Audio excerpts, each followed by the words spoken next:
God quiz, yes, twagiye kubaza ibibazo bitanu ku bijyanye n'Imana. Niwicamo kimwe biraza gusaba ko ufata ibiraya ugatangira kugisoma. Kuko niba dukunda Imana yacu tugomba kuba dufite icyo tuyiziho. Reka se wigenzure wigerageze urebe mbese Imana uyizi bingana iki cyangwa se n'iki uzi ku Mana. Sharing iyi video ku nshuti zawe kugira ngo nabo babashe kureba uko bahagaze kandi wandike ibisubizo muri comment. Twagiye ikibazo cya mbere. Nuwuhe mumarayika w'Imana wahanganye na Satani, umumarayika agatsinda Satani bahanganye?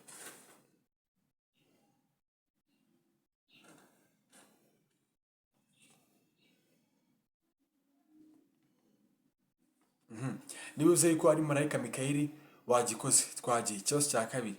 Ese ni iki Imana yaremye ku munsi wa kane?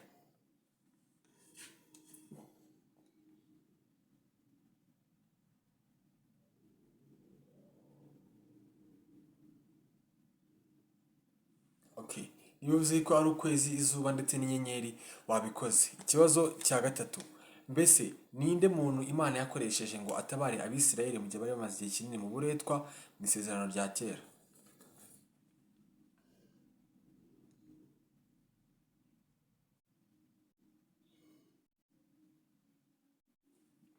Niba uzi yuko ari Mose wabikoze. Mbese Imana yateje Abegiputa ibyago bingahe ubwo bari banze kurekura ubwoko bwayo ngo bugende? Yabateje ibyago bingahe?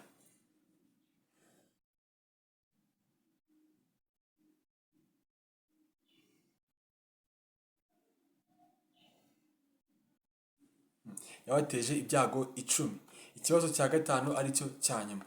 Mbese ubwo Imana yaremaga isi n'ijuru n'ibirimo byose ndetse na Adamu, ibyo byose ibirema byayitwaye iminsi ingahe? Cyangwa se Imana yaremye isi n'ijuru n'ibirimo byose mu minsi ingahe?